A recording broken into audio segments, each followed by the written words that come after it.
to Inside Sponsorship, the show that provides sponsorship professionals with advice, insight and news so they can maximise their commercial programs and achieve best practice. You don't often come across brands or their staff who are vocal about sponsorship on social media. And I'm not talking about the promotion or the activation of a sponsorship they're involved in. I'm talking about them actually sharing some thoughts and ideas and experiences on sponsorship in a way that contributes to the industry. That's why I was drawn to Dan Frystak, Senior Manager, Brand and Sponsorship at CDW. Not only does Dan post on LinkedIn about things that others don't, he does so in a way that generates discussion and the sharing of ideas, and that's really valuable, and that's why I invited him on the show. It is a really insightful chat with someone on the brand side who is willing to share their thoughts, their views and their experiences in a really open way. You're going to love it. Welcome to Inside Sponsorship, episode 38. I'm your host, Daniel Oyston, and it's great to have you listening in wherever you are in the world at the moment. A little bit of business news on the SponServe front. We recently formalised a partnership with Event Workforce Group, an Australian company. We've known the guys there for a little while now and have often scratched each other's backs when we get the chance just to help each other out. However, as we both grow significantly and internationally, we thought it best to formalise how we can help each other, especially as we often talk to the same clients and the same people in our networks. How at the core of everything they do is the belief that motivated and determined people largely contribute to the success of events. They are committed to connecting these hardworking, talented people with the best clients in the sports, events, and entertainment industry around the world, and it is the meaning behind their mantra, placement with a purpose. The guys have been kicking goals all over the world and boast Tough Mudder and the Rugby League World Cup as clients. And clients are always great for testimonials, and testimonials are awesome social proof that a business can deliver what they say they can deliver. And one of those is Andy Newman. Andy is Super Bowl 51 Director of Workforce, and he said, "We have worked alongside the team at EWG Technology and their workforce management platform, Rosterify, to set a new bar for the NFL by successfully delivering the largest ever volunteer workforce in Super Bowl history." So that's impressive stuff. So if you yourself are looking at ways to better engage with your staff and volunteers at your events, then head to eventworkforcegroup.com, or if you email me using daniel@sponserve.net, then I'd be more than happy to make an intro directly for you. Shout out time, and this one goes to Soli Kola, who is the GM, Business Development at Mumbai City FC. Soli, I hope all is well in Mumbai and you are gearing up for a great season both on and off the pitch. Good luck. Before we hear from our guest this episode, Mark is still hooked on the podcast with Trent Lation from Boom Sales. If you haven't already, head back 2 episodes, I think it is, to episode 36, and listen in. It is jam-packed full of awesome stuff for you, and that's why Mark has written a blog looking at the 3 key people in an organisation that you are trying to sell a sponsorship to that you really need to understand and navigate if you want to be successful. Here's Mark. Mark Thompson, welcome back to the country. Hey mate, how you doing? I'm pretty good. How was your trip? Yeah, it was very good actually, very successful. What'd you get up to? Lots of travelling around the old Dart this time. You went to Ireland? Went to Ireland, went to Wales. Was that Yeah, Oxford. whatever. Did you go to the Guinness factory? Yes. Yeah, good. And the rest? How was the rest of the trip? It was good. I mean, Guinness was fantastic. Had my first experience of a beerista. What's that? Oh, like a coffee barista. Pour the beer because the head of the Guinness is so thick. Okay, yeah. Create little artwork in the top of the Guinness head. Pretty cool. And then put it all over your nose and lip. Yeah, then it ends up in the guts within about 3 minutes. So apart from travel, what else do you love? I love selling. Right. Why is that? Which is why I was travelling anyway. Yeah, it's exactly right. Yeah. Look, it's a challenge, right? It's a constant challenge. That's why I like it, right? It's so dynamic. It changes all the time. You need to be on your feet, use your brain, and you need to work through little problems that are always different. Like you never make a sale that is the same as the one before. That's true. Yeah. So it challenges me, and it's a constant dynamic environment. You got to be nimble, and it's a good mixture of process. So you can always fall back onto process if you get in trouble, but it allows you to sort of think on your feet and be creative as you go through as well, and try and be the best out there when you, especially in a competitive environment. And part of that, and Trent Lation from Boom Sales spoke about it in our last podcast, or podcast 4, might have been 2 before, spoke about some of those key roles, and you've spent some time blogging about that and looking at those in a little bit more detail. Yeah, well, it was episode 36 of our podcast. It was Trent Lation from Boom Sales, and he made some great points. And there was, like, right through that podcast, there's so many little gems, and his book, has hundreds of others, but the one that carried the most weight in selling sponsorship for me was how to try and find the right person or people to get through, because it is a frustration for a lot of those people selling sponsorships that, people just say to them, oh, you've got to find the decision maker. But as we learn on Trent's podcast, that's actually not always the case. The decision maker is the decision maker, but they're not the person that's deciding that this is the right product for them. They're often the ones saying, yes, we can buy that product and here's the money, but they're not the one deciding, is this the right product for us some of the time. So, as a result of that, we learnt from Trent's podcast that there are 3 key roles that you've got to try and identify. All right, well, let's have a look at those in a little bit more detail. What's the first one? Who do we need to know, and what do we need to know about them? So, the first one is quite often used. You don't actually use this sort of person every time, because you may be the facilitator yourself, but the first one is the facilitator. So the facilitator is the person that knows the right people, can make the introduction through a sort of a trusted, friendly sort of source. Internally, they don't make the call, even though they might see the opportunity. Or external facilitators are often just trusted advisors that are not realistically going to influence a decision, but they're just literally getting you in the door. Yep. But a lot of people get stuck there, especially on the internal influences. So you might know a person who's a corporate executive at a company. You get the in with them, and you get stuck pitching to that person, and then the pitch goes to that person, and you follow up to that person, and people follow up to that person, and that person either doesn't know how, doesn't have the influence to escalate the opportunity. They might not have the confidence to escalate the opportunity, but they're definitely not the decision maker. And I'm guessing, I know I've been in this situation before, I'm sure you have as well, is that facilitator, particularly if they're internal, if you already have a relationship with them, will be quite engaged, which gives you a lot of positive signs, and so you kind of run with that and you build with them, but they're not. That's not their key role in this process. Exactly, and I'm going through a process of this right now where we've been introduced to an influencer. The influencer's not the decision maker, struggling to even get in front of the decision maker because of a certain relationship there. So what we've done there is gone to an external influencer. So using 2 influencers to get to the decision maker. And so that's the influencer. What's the next one? No, that's the facilitator. The next one's the influencer. The influencer. Very smooth segue there. See how that happened. So in a sales situation, the influencer asks sort of the question. So if you're ever in a sales environment, and I was having a conversation with a sort of advisor that we've got here in Canberra yesterday over a coffee, and I was talking to him about trying to identify the right people in a room.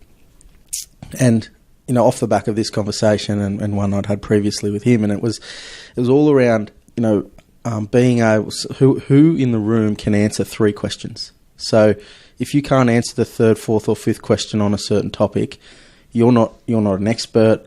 You're on the fringes a little bit. Well, you're not an expert on it. You're not a content sort of expert. You're not able to influence decision because your depth of knowledge isn't strong enough to be able to actually provide any valuable feedback on an ongoing basis, which internally at a business, those are the people that carry the most weight. They might not have the job title.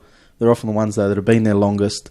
Because they're trusted expert. Correct. Yeah. They're a trusted person. So, they're often an influencer. So, in a sales situation, the influencer is the person that asks questions, answers questions. They have a detailed understanding of the need, want, or problem that is trying to be solved. They have a real depth of knowledge to answer. The 3rd question is what we're talking about there. I mean, it's easy for me to say to you, Daniel, what is SponServe? Daniel, why did SponServe Can I take the question on notice? Why did we build SponServe? What does SponServe help you achieve? Who are you and then you can keep going deeper and deeper and deeper into a thing. Now, sooner or later, somebody who's just a board member or something of a business or a decision maker or somebody that's away from that process will stop at their knowledge. An influencer's knowledge will keep going. So you almost got to keep digging until you know that if you keep digging, you're not going to hit the bottom. Correct. Well, and then that person, but it's just it's a conversational type environment, and subtly you're just talking to the room. But one person will shine, and often it's not a over in the UK on the most recent trip, we're up in Ireland dealing with a governing body of a sport. There was 6 people in the room. The decision maker was to my right. Person in the centre of the room was definitely the influencer, the one that had the problem, the need, had been working there for 12 years, was definitely the influencer. And I'm guessing that not only do you ask them questions and keep digging, 3rd, 4th, 5th questions, but they're probably engaged in asking you reasonably tough questions. Challenging questions, yeah. No, very. So they're the ones that they're sometimes even a little bit, and this will resonate with you, with our business. Sometimes early on, those people are the biggest critics of what you're trying to sell. I was just going to say the same thing. They try and challenge and catch you out because they don't believe that you can... Correct, help them. Because they've been there so long, stuck in what they're doing, or they've got sort of their own fixed views. But often, if you can... And we're different. If you can win over the influencer, they will also be your biggest advocate. Yeah, I can see that. Because they'll then become the influencer to the decision maker, who is the third spoke to this wheel. Yep. The decision maker. So they need to see the big picture. So it's a different pitch to a decision maker versus an influencer versus a facilitator. The decision maker needs to see the big picture. They're often outcomes based. They'll lean on the influencer for input around, this opportunity is worthwhile or what it will do functionally for the business. And we see that all the time, don't we? We get comments back from people saying, I'll approve this, but only if Bob says that they really need this. Yeah, exactly right. You and I were having a conversation yesterday about an opportunity we've got where the decision maker said, love verbatim almost. Verbatim. Yeah. I love this. I need you to speak to my team. If my team come to me saying they want this product, they can have this product because I love it. So he could see the outcomes. He could see the benefit for his business, but he needs to know it's going to be used. Which is interesting because, airing a little bit of dirty laundry, we've quite often said behind closed doors, like, if the boss can see the opportunity and they know it's good, then, they should just make the team use it. They shouldn't use the team shouldn't influence their decision. But over a period of time, you realise that there's different personalities or different roles that people are playing there. You need the buy-in, and there's cross-functional sort of application. And when it comes to sponsorship, right, you might have the head of marketing or head of brand going, this is a great fit for us. But the actual, marketing coordinators or sponsorship people, if you're lucky enough to have a dedicated resource, need to be able to actually activate that partnership to drive the outcome. So the statistics and the data might be showing the head of department, this is a great sponsorship opportunity, but the people down below might be going, it looks good on numbers. I can't see how we activate this to an audience that we otherwise can't reach through other channels. Yep. So it is, you do need to win over a bunch of people. So we understand that. How do we navigate and move forward on that? Yeah, I mean, the first one in this seems a little bit like schoolboy, but it is a little bit of trial and error. Because that's my favourite one. Yeah, especially when you're flying blind like you do. Who said that? Come closer. So it is a bit of finding your own way because, there is no, as we said earlier, there is process in selling, but it's also the need to have your own sort of touch and feel on how you go through that process. So, trial and error is a way early in your career, especially how you find the best way of getting the responses you need to find the different roles of your audience. So being too structured removes your ability to converse in a room and be authentic and show interest in a conversation to be able to draw the right answers and the right people and engage the right people in a sales situation. So trial and error is kind of, if you're new to this process, trial and error is a really good sort of way to start. My trial and error would just be to ask, who's making the decision? Well, but that's it. Often the most senior person will say me. That's not true. Yeah, true. Yeah. All right, so trial and error. Yeah, but and then the next way is to ask questions. So make sure you ask questions. But then, the one of my old bosses once said to me, he was from a consulting background, and I've said this on the podcast before, the best way to sell is to shut up and listen. So ask questions, but then let them talk. So your sales triggers will come from the answers that they give. The problems that they have will come out by the answers they give. The different personalities in the room will come out by the answers they give. It just occurred to me that a lot of salespeople probably think that they are pitching, and pitching is all about talking and presenting, where you might get to a pitch eventually, but leading up to that, it's more about listening than talking, like you say. It is. But a lot of people think, I've got one opportunity, I've got to pitch and I've got to get everything out. Look, the best way to pitch is to answer. It's like a CV. You've got a big script, right? A big CV. But if you're applying for a job at a call centre, there's no need to tell people you've got a driver's licence, right? Like, you've got to tailor that pitch based on what these people are doing. And sometimes you need to tailor it on the spot because of the answers they're giving. You need to give them enough information. And, you might have a whole suite of benefits that you could offer a sponsor. But once you find out what their objectives are and what their interests are and what their capability to activate and use across your suite of assets, there's no point focusing on things that mean nothing to them. Well, interestingly enough, a guy I used to work for who's very smart around this stuff used to always start meetings with, look, we don't know whether we can help you. We don't know whether you sponsoring us will actually help you achieve your goals. So I want to, I've done some research and I think we're in a good spot, but I want to come and talk to you because we might think, there is no opportunity here, but and that removes the pressure to try and get a yes from that pitch, which a lot of people rush towards, don't they? And this rings true as well for renewal. So renewal is just an intern, sort of a sales opportunity for an upsell or a renew business. But it's also really important to ask questions around that, finding out where value is being found and what they're seeing is important. You might have some really great analytical figures against a certain asset, but their business may have moved away from that objective. So trial and error, ask questions. Anything else? Research. Right. So know enough about the organisation to show an understanding and finish your research by asking, as Trent says, masterful questions. So this will allow you to find the angle that you can leverage to help solve the want, need or problem in a useful and mutually beneficial way. So, go into the meeting, even the initial meeting, well researched, but not well enough research that you're presuming stuff. So Trent's podcast was fantastic. Yep. I've been wanting to do one like that for a very long time. I finally got around to getting it done. Crossed it off my to-do list. Yep.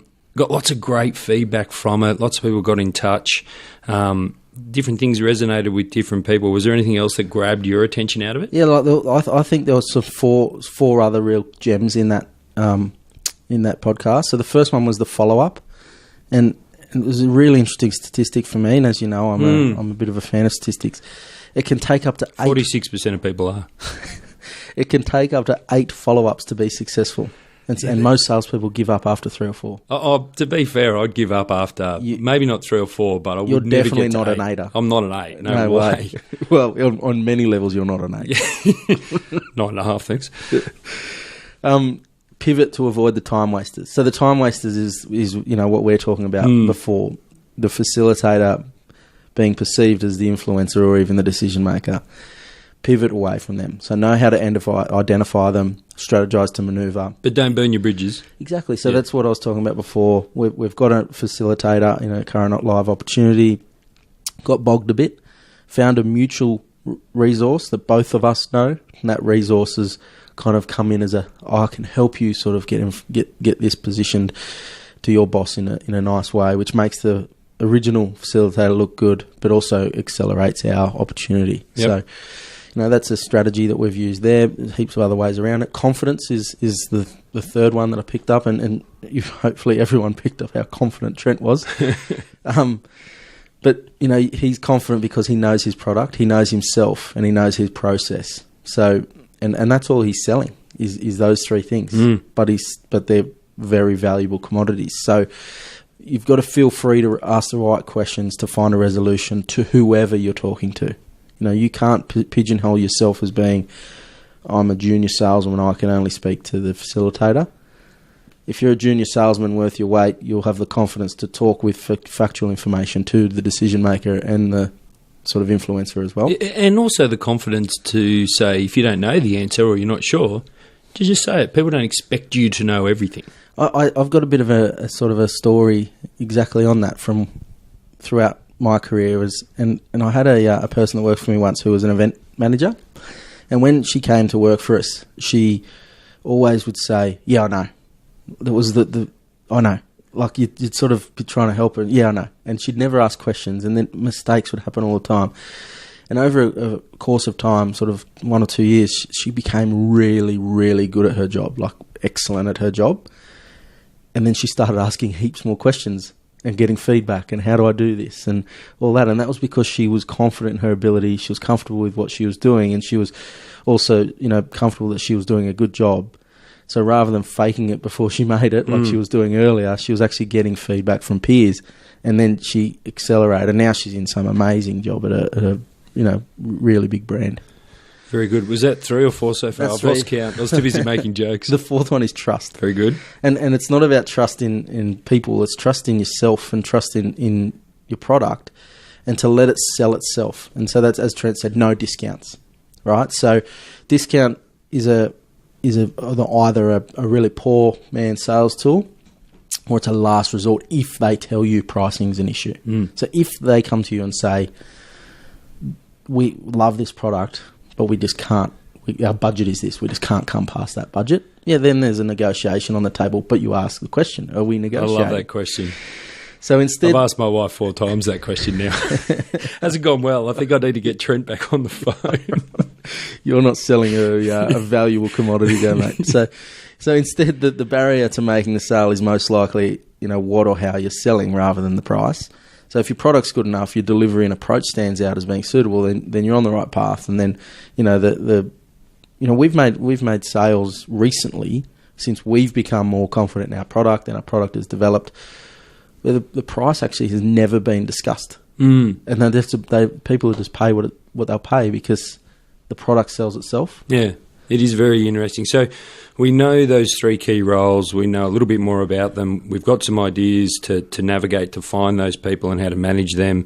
There's lots of other great things that jumped out. But we also know that lots of our other listeners and both on both sides, brands and rights holders, have been in sales roles, and so they've developed lots of hints, tips, tricks, all that sort of stuff. So if you're listening and you've got something you'd love to share with the group, get in contact with us on the emails, or hit us up on LinkedIn, or join one of the conversations on the 14 or 15 LinkedIn groups that we've posted this blog into, and pose the question. Give us some feedback and we'll share it with others. Well, there's no monopoly on good ideas, so they're just some small snippets we took from Trent, but I'm sure there's half a dozen to a dozen more out there that will help everybody. Very good. And I'll even throw a shout out in the show for you. So if you want to read through that stuff more slowly, just head to SponServe.net and head to the resources and then the blog section. Cheers, mate.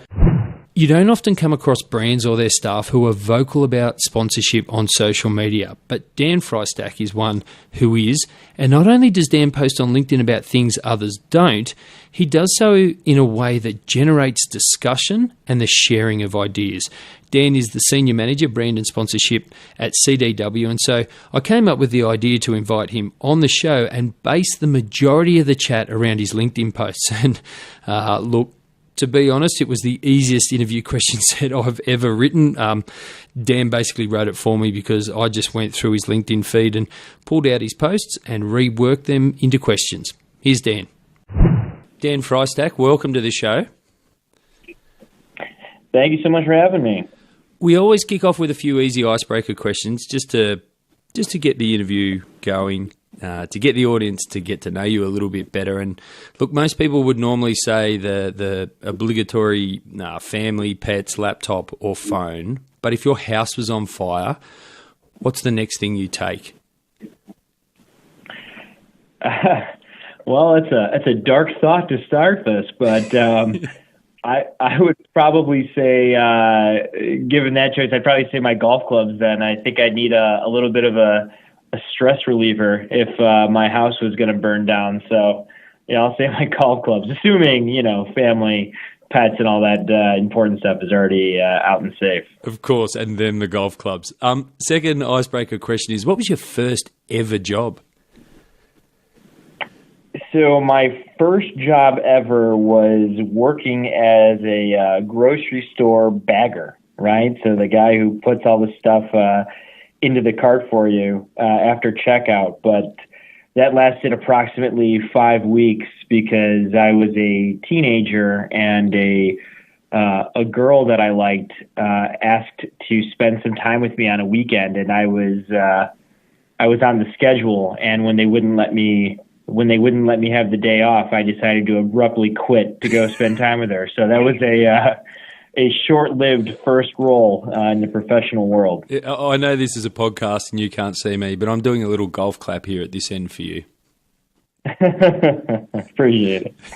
So from grocery bagger through to your current role, what's been your experiences leading up to your current role at CDW? Yeah, no, that's an interesting question. I think everybody has, especially in the sports and entertainment world, everybody has a bit of a different path. There's no real straight line. Out of school, I worked a couple of different marketing roles in the agency side, and kind of bouncing around, figuring out what I wanted to do. Then after a couple of years, the recession hit pretty bad, and if you remember, working on the agency side, it was, all of a sudden people are losing clients left and right, followed by agency layoffs. And I was lucky enough that I never got laid off myself, but looking around, seeing friends fall to the side and seeing some of the writing on the wall here and there, decided to look for what I felt was more sturdy work at a large organization. And that's when I found CDW, actually. And when I originally applied, I just wanted anything. I just wanted to go somewhere that seemed sturdy and foundational as a young person in the workforce. And so I took a role as a project manager at CDW, and not really having any experience in the field or knowing what to expect. But I did that for about a year and a half, and then, as luck would have it, a new role opened up, primarily managing the sponsorship relationship with the PGA Tour. And the prerequisites were somebody who had a background in both marketing and project management. Oh. So all of a sudden, I was this hyper qualified candidate. So it gave me an opportunity to get back into marketing, which I wanted to do, and certainly to begin more specific sports marketing work, which is where I knew I really wanted to go all along. So really fortuitous turn of events, really based on an original move made out of desperation.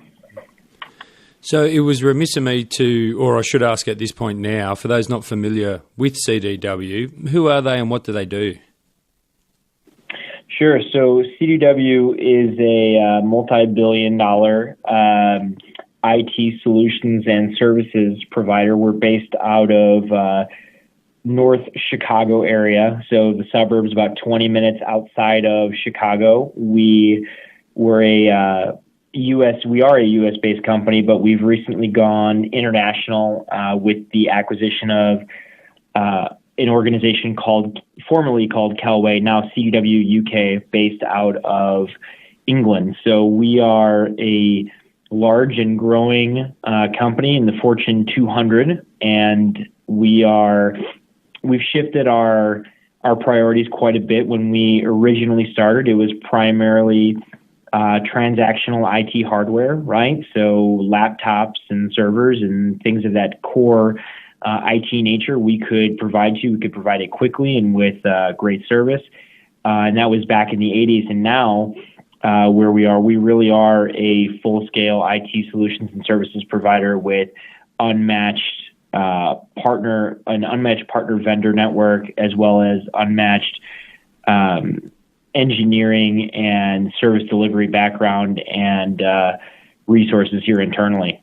So you're now the Senior Manager Brand and Sponsorship at CDW. What does a a typical week look like for you? And I'm especially interested in what some of the standard elements are that are important to you to help you ensure that everything runs smoothly, or even things that are important for you from a personal perspective. Like, for example, you might spend 15 minutes on LinkedIn each morning while having a coffee, or you read the paper, those sorts of things.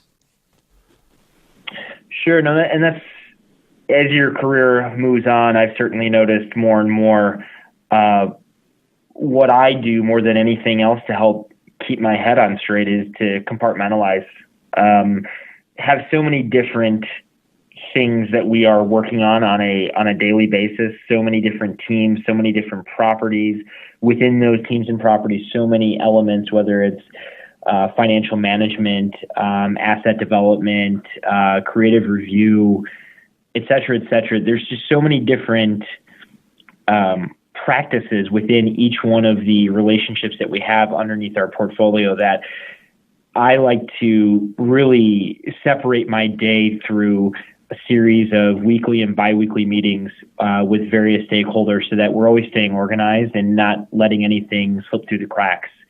I know you mentioned checking LinkedIn and sort of the personal sanity element of it. You know, that kind of falls into the same approach. I generally will check LinkedIn or post to LinkedIn or something along those lines before I even get into work. I kind of start a conversation or check in on some things that I may have been interacting with people on.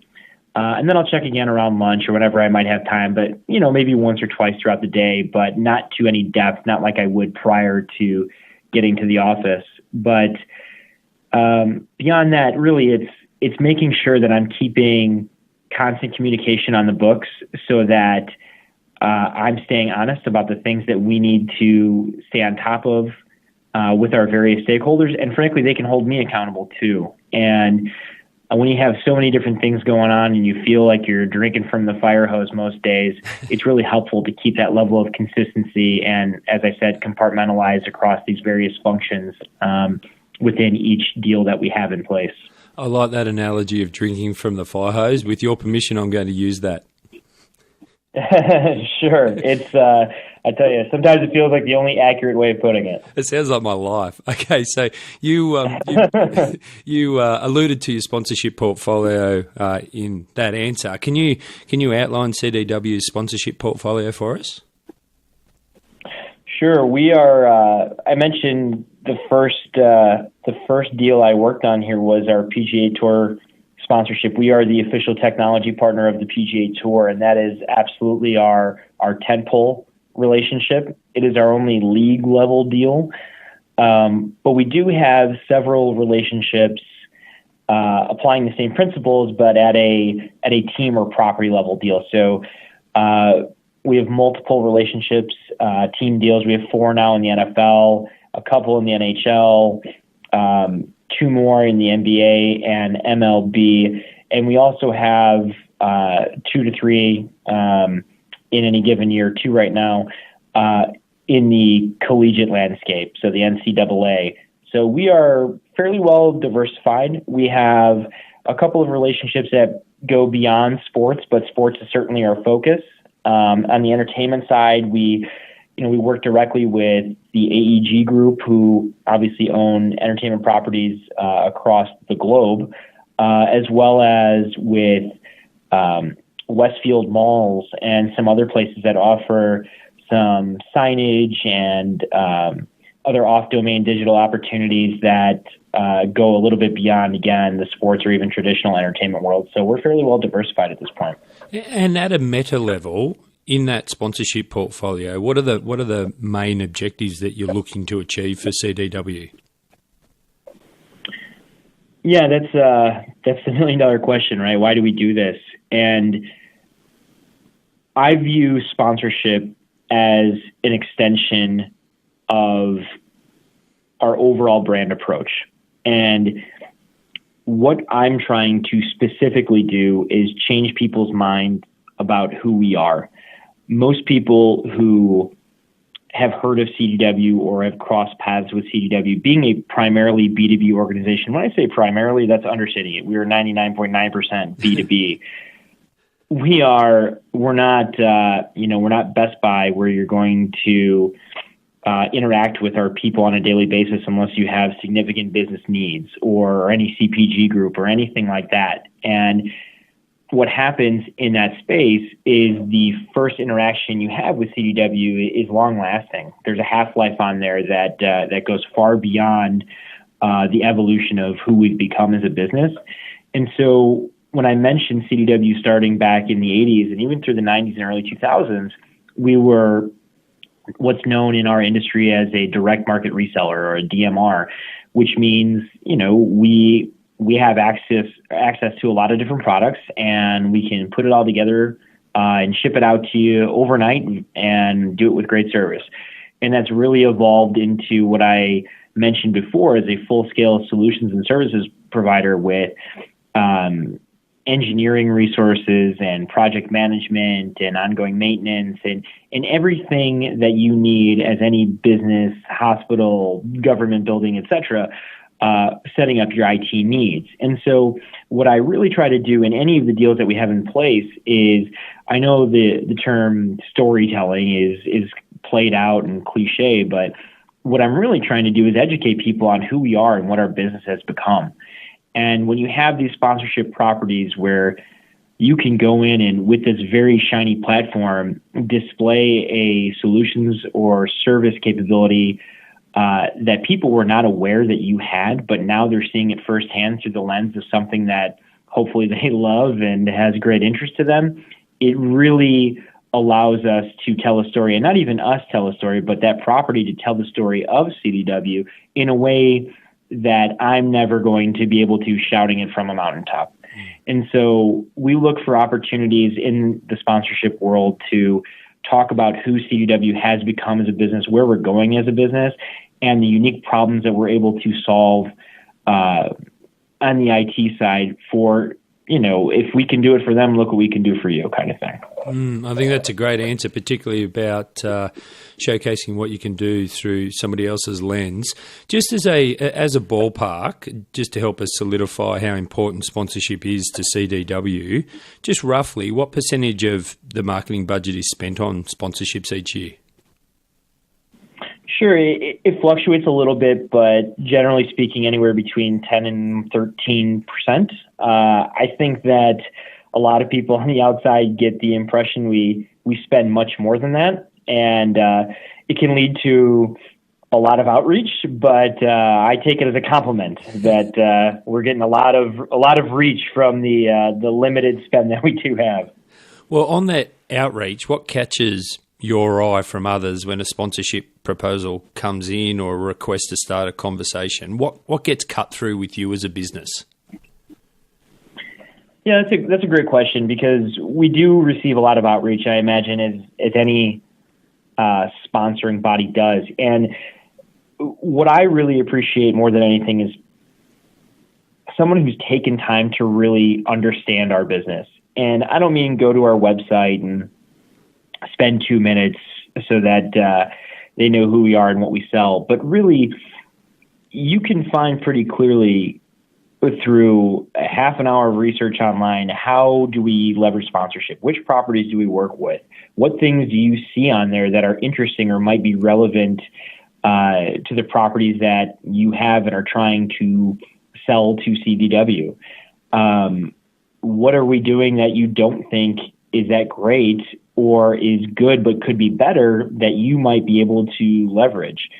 Now, I know that the sales game, it can be tough, and you don't want to spend too much time on a property that you have no guarantee is going to move toward a new deal. But for me, just knowing that the time has been spent trying to understand our business and how their property might positively impact it, and then showing that to me within the first 5 minutes or in the first 5 sentences, that is going to go a long way toward a longer meeting, a second meeting, and a potential deal.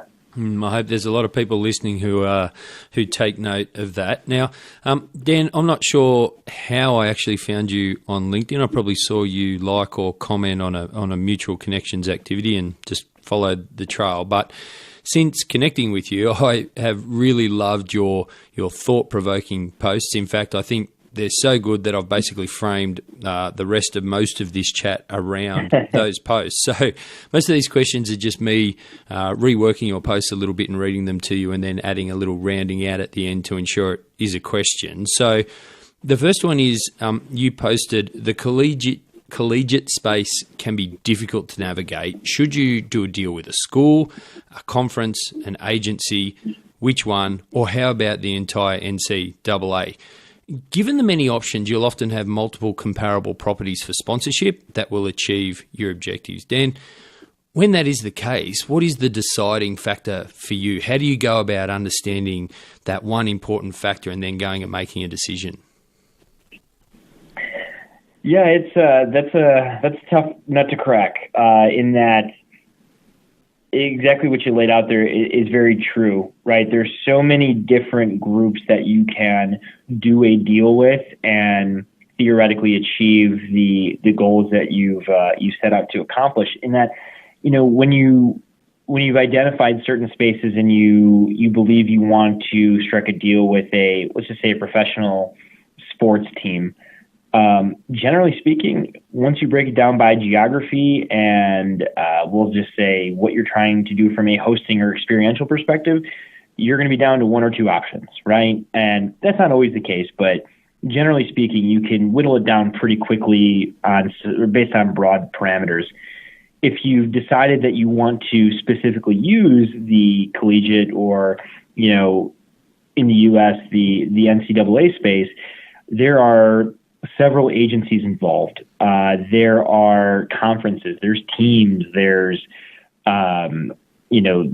divisions, right? There's the NCAA as a whole. There's a lot of different ways to do it, and each one has a certain level of ability to negotiate assets. Sometimes those assets are shared, right? So you really do have to do your homework in understanding who's going to be able to provide the most value and, quite frankly, deliver without any hindrance against the assets that they've promised in any relationship. And at that point, what I really do is rely on individuals that I know, that I've spent some time with, or I've had longstanding respect for based on their position in the industry. Now, the sports entertainment, sports marketing industry, it is a very small collection of actors, right?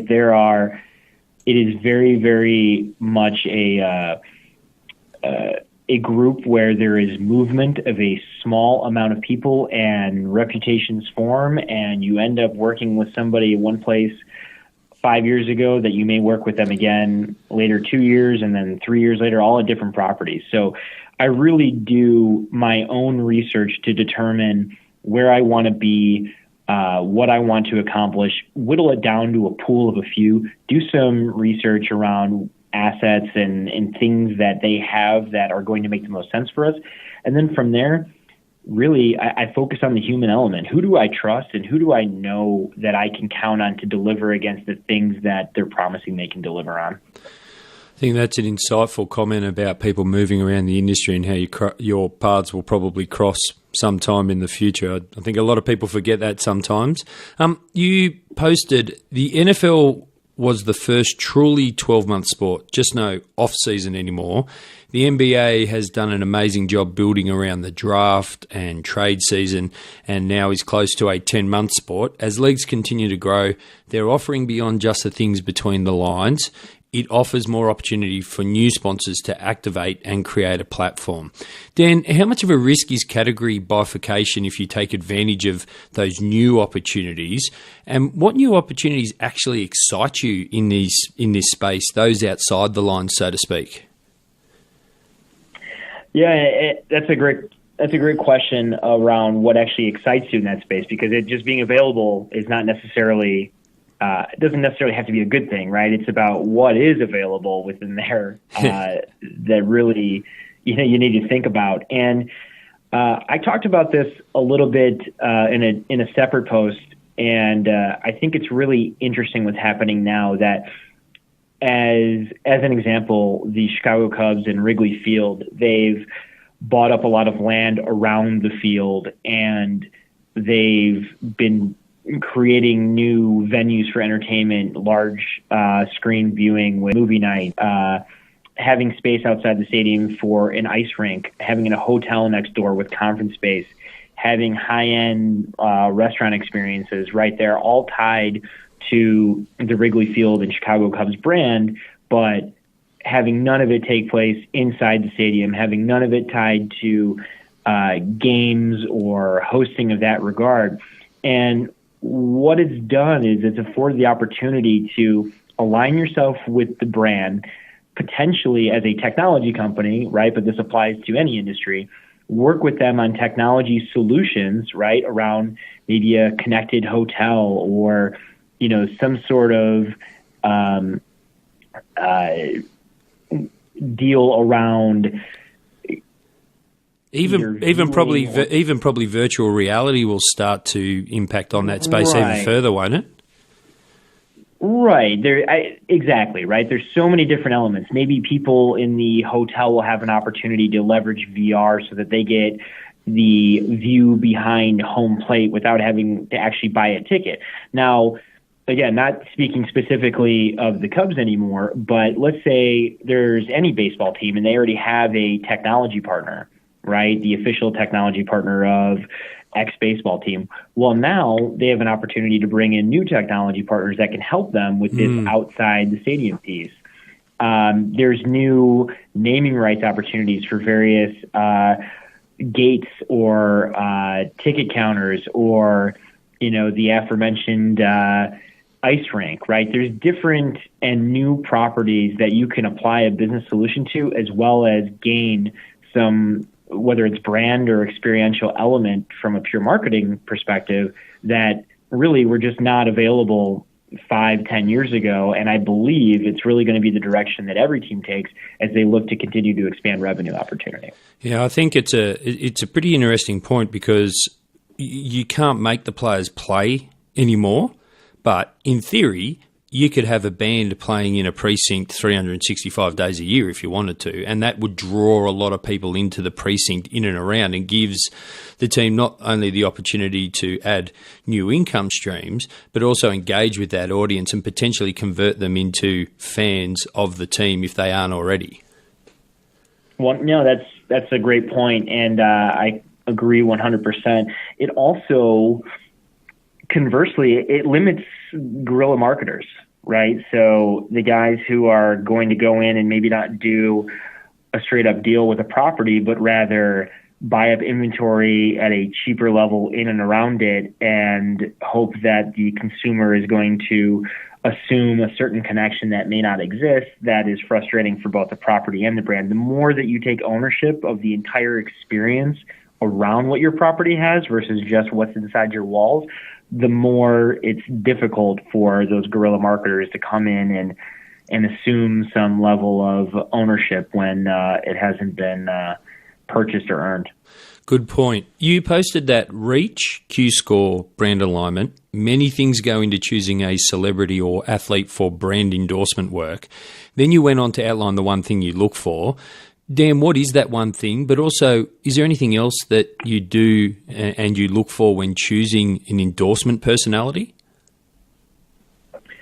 Yeah, and I should be clear that everybody is looking to accomplish different things, right? And investment points are going to vary depending on what you're trying to accomplish. And CDW has a history in this space. We had a long-standing relationship with Charles Barkley as a brand ambassador, spending time in our TV commercials and our major ad campaigns for several years. And it was a wonderful relationship, and we loved every second of it. And it really helped put CDW on the map nationally for our products and services and our value prop. And that was absolutely with that goal in mind. That said, on the sports and entertainment side and what we do from a sponsorship perspective, I mentioned earlier, we're a B2B organization. We sell in the technology category. Our demo, right, for our customer is such that if we're going to be doing high profile events and inviting customers out and trying to gain mindshare and bring some of these brand ambassadors out, they need to be able to hold an intelligent conversation with a C-level customer for more than a couple of minutes. And, name and cachet and the whole flashy celebrity thing, that goes a long way. Don't get me wrong. There's certainly value in it, but we want our people to engage, and we want them to be interesting. And if you get somebody, and trust me, we've done it in one-off situations before, you invite somebody out in that capacity who's going to speak with the customer, and 30 seconds in, they're looking at their watch and can't put together an intelligent conversation beyond that, the flash and sizzle goes away real quick, and it turns into just an awkward conversation. So we really do look for, again, beyond all of the things that, of course, everybody looks for in their due diligence process, right? Making sure it's somebody with the qualities that align with what you're trying to accomplish on the brand, and moral and ethical alignment and all that good stuff. We want somebody who can come in and have an intelligent conversation with somebody that, on the customer side, we might be asking to make a large purchase from CDW down the line. Yeah, no, I think that's interesting. I think you spoke about the flash and the sizzle. That's going to be there even, like, it's not an or proposition. It should be the flash and the sizzle, and then it's extended and much more engaged for your potential client if that endorsement person or personality can hold a conversation. I think it's a good point. 100%. A couple of weeks ago, you posted that the transition has been taking place for some time, but with this morning's news of Intel's Olympic deal, tech is officially the number one endemic in sponsorship. Can't wait to see the innovation they bring to the platform.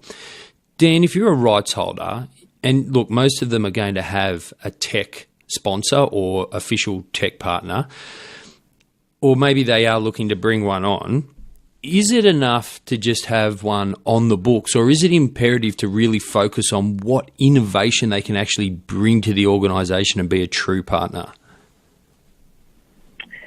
Yeah, no, that's a good question. And I think that it's not like, tech is not like, the classic pouring rights wars, right? Between Coke and Pepsi, or any of those traditional relationships where if you buy in, now you have that consumer facing business. It really, more than any other sponsorship category, tech has the ability to enhance the fan experience. And in this era of really all efforts in the stadium side, both sports and entertainment, music, whatever, are focused on decouching, right? Things have gotten so convenient and such a great experience from the palm of your hand or on, sitting on your butt at home. You really need to do everything you can to turn the fan experience on event day into something that they cannot replicate in any other way. And so bringing on a tech partner who's able to really help push that to the next level is going to become more and more imperative. And so I know it's easy to maybe go for the biggest check up front if you're on the sales side, or, we mentioned this before, but a lot of sales staffs in the sports entertainment and sponsorship world are, guys cycle in and out. And so it's easy for them to perhaps focus on just getting the next deal so that next check gets cut before they eventually move up or along. It's imperative that leadership in those organizations understand what their tech partner can bring to help, frankly, not just enhance the fan experience, but set them up for future growth, leveraging what these tech improvements can do to help grow their partnership business in other segments beyond technology. I'm really, the next question really struck a chord with me because I 100% agree. I think it's often forgotten or overlooked, because you posted A key objective too often forgotten in sponsorship activation is internal employee engagement. The soft benefits like providing a co-worker morale boost, an increased sense of community, or injecting fun into the workday, they're all very real, but the hard benefits are there too. Co-workers, and particularly sales co-workers, are more likely to derive value from a sponsorship, i.e. leverage its assets more effectively, showcase the partnership to customers as a living white paper, etc., if they feel a sense of pride and ownership of the relationship. Dan, how does CDW leverage their sponsorships for internal employee engagement and ensure that it actually cultivates pride and ownership of your sponsorships? Yeah, so we've done it in a variety of ways, and I agree. I think it's easy to just look at that as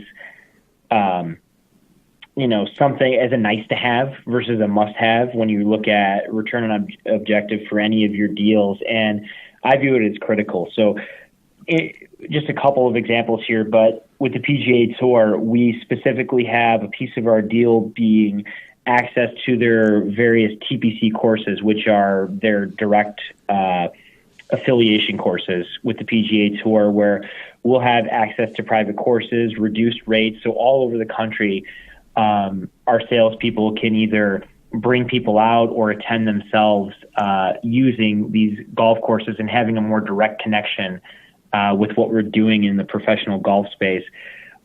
Taking in all of our deals with various sports teams, making sure that a percentage up to 10% often is set aside for whether it's a sales incentive or some sort of coworker engagement platform where, hey, these 2 sweet nights we're going to use for, various great work submissions, right? Things like that, where people can feel engaged with these things and in a very tangible way. They get to actually experience it, so that when we're out there and we're talking about it, they can say, or they can see it and not feel so removed, especially, when you work for a company as large as ours, right? Not everybody interacts daily with what we're doing on the marketing side, but if they're able to experience it and feel it firsthand and really understand some of the benefits of what we're taking to our customers, it makes it more real for them, and it makes it more connected in a way that it's not when they just read about what we're doing on Twitter or something like that. As you were discussing that and employees actually being part of the sponsorship, what's your thoughts on, it occurred to me that if people are actually engaged with the sponsorship, it probably heads off that most basic perception that might be wrong, that the company just throws money to outside organisations for flashy sponsorships and doesn't actually care about the employees as much? Yeah, I would say that perception is going to be there no matter what, right? All it takes is for somebody to be somewhat removed from it, right? And there's going to be an assumption, oh, that's the fun stuff. It's not different than criticism that myself or people in my shoes might occasionally receive. And I don't mean to sound all woe is me or anything like that. It's just, I think there is going to be a perception always that, oh, that's the fun stuff, right? That's easy. And God, I'd love to have that job. And don't get me wrong, I love my job, but at the same time, that extra level of scrutiny is what drives us to be even more focused on showing results and showing proof of performance and the strategy behind doing what we do and being very meticulous in our financials and really trying to make sure that all bases are covered so that everything we're doing is translatable beyond just the marketing department, right? But to the salespeople who want to understand the impact, to our finance group, to the boardroom, whomever, so that that perception is over time chipped away and people begin to really see the value outside of just what we're preaching on the marketing side.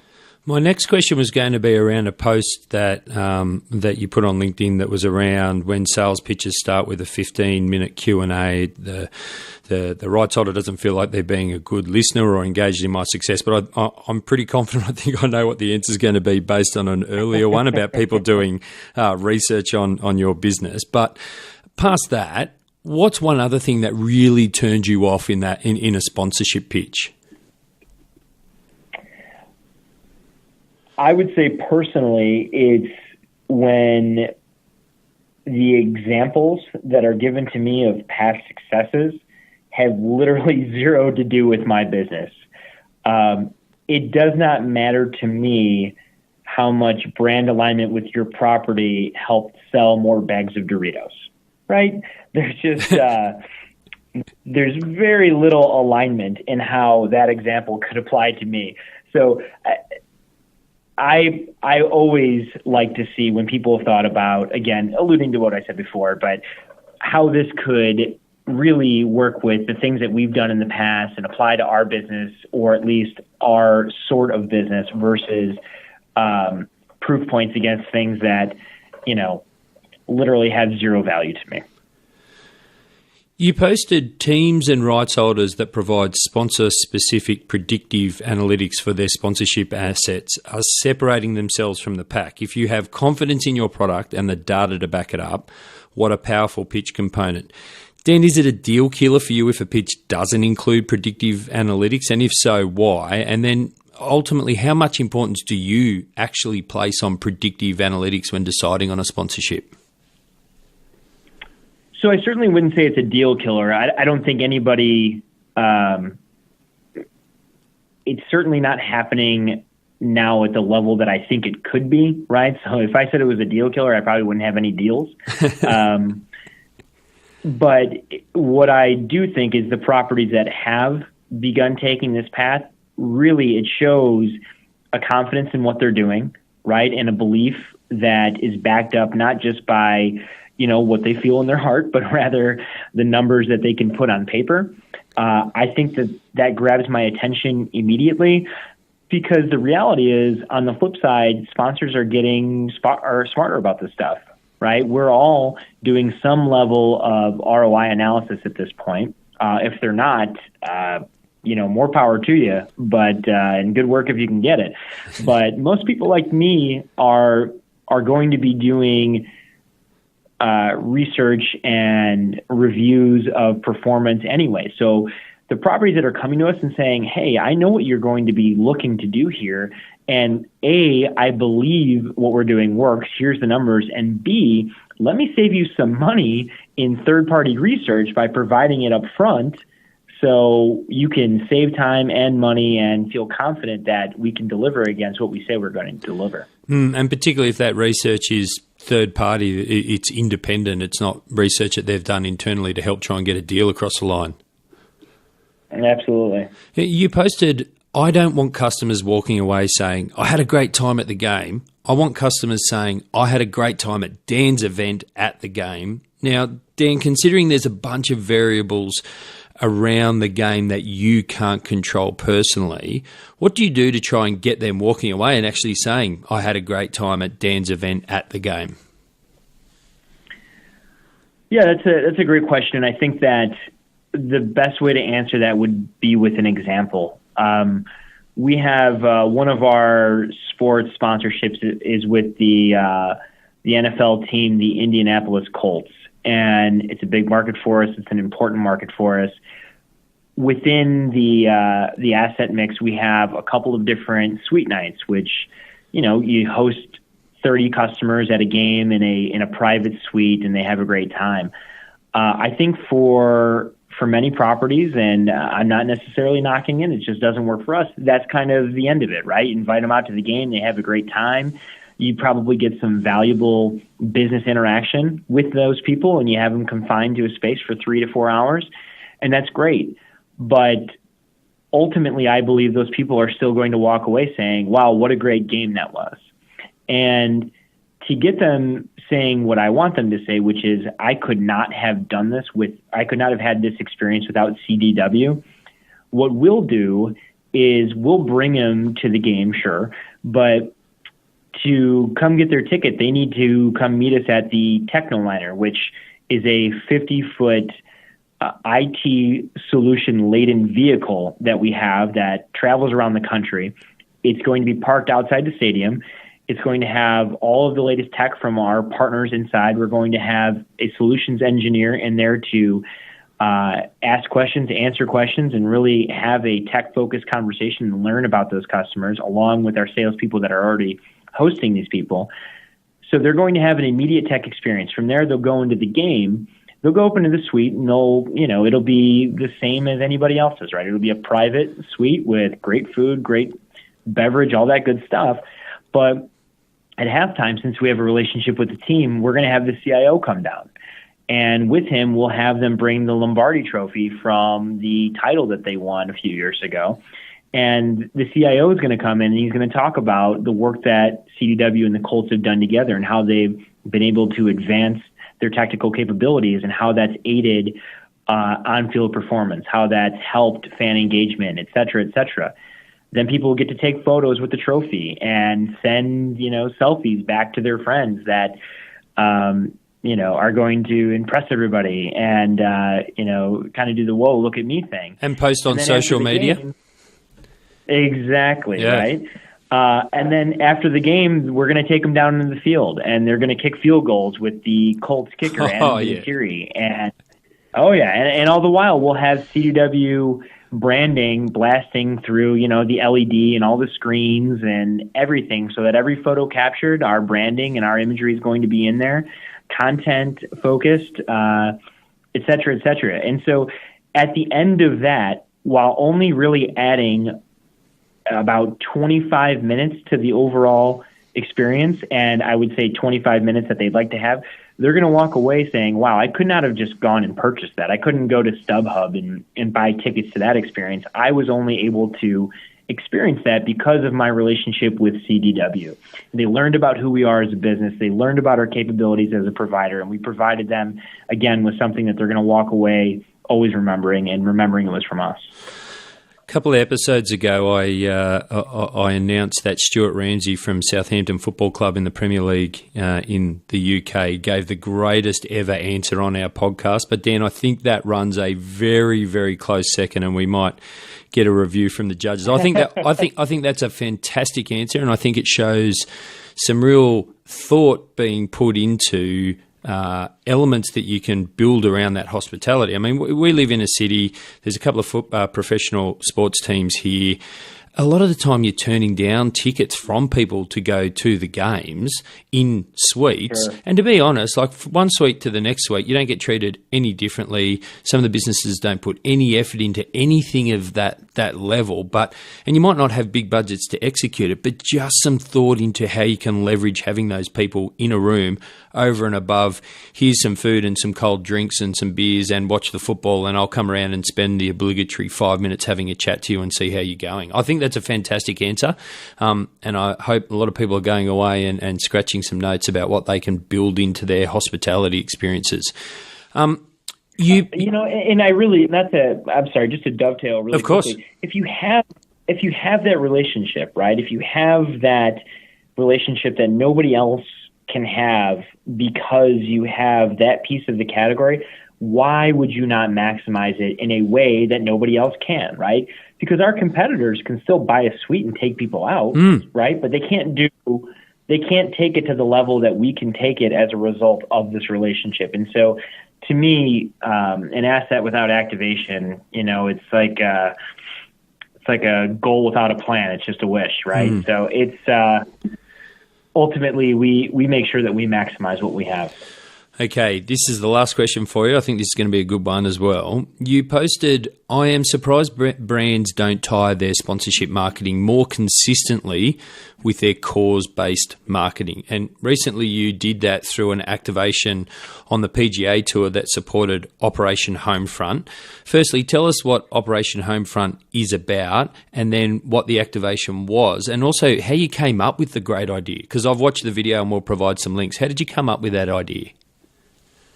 Oh, I'm glad that you watched it there.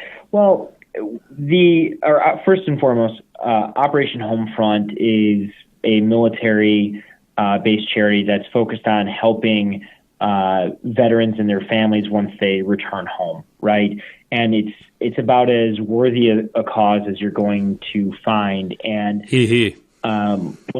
yeah, no, it really is a strong cause, and I encourage anybody who's unfamiliar, or even those that are, to look into it. And if you're interested in getting involved in that space, they are 100% one that I would back up in terms of worthiness. So what we wanted to do in that one, and that was actually, it's part of a larger series that we created earlier this year called Tech 4. We were really looking for an opportunity to combine some of the things that we're doing in the PGA Tour space with some of the things that we do in the CR space. And it seemed like a very natural fit. And Operation Homefront is an organization that we've supported for a long time here at CDW, and the PGA Tour has also supported. And when we took a step back, we thought, well, how do we find a way to leverage our combined strength to support this cause instead of always working separately? And so this program, broadly speaking, Tech 4, the goal is to bring both or access to both technology and golf to worthy causes that may not otherwise have access to it, or at least not easy access. And I think we all recognize that golf is a game that it can teach you a lot of great things, not just about the sport itself, but about sportsmanship, about patience, about etiquette, things that have a lot of value beyond, just the surface of the playing field. And but it can be difficult to access, right? Not everybody has a golf course in their backyard. It can cost money to get it. And so or clubs. What we wanted to do, golf club. I mean, really, it's shoes. You need the shoes. Well, you need shoes, and you need to play consistently, right? It can be a very tough game to just pick up and have fun. If you go out there in the first time, you can't even hit the ball off a tee. Well, if you play like me, you also need to take a lot of balls with you.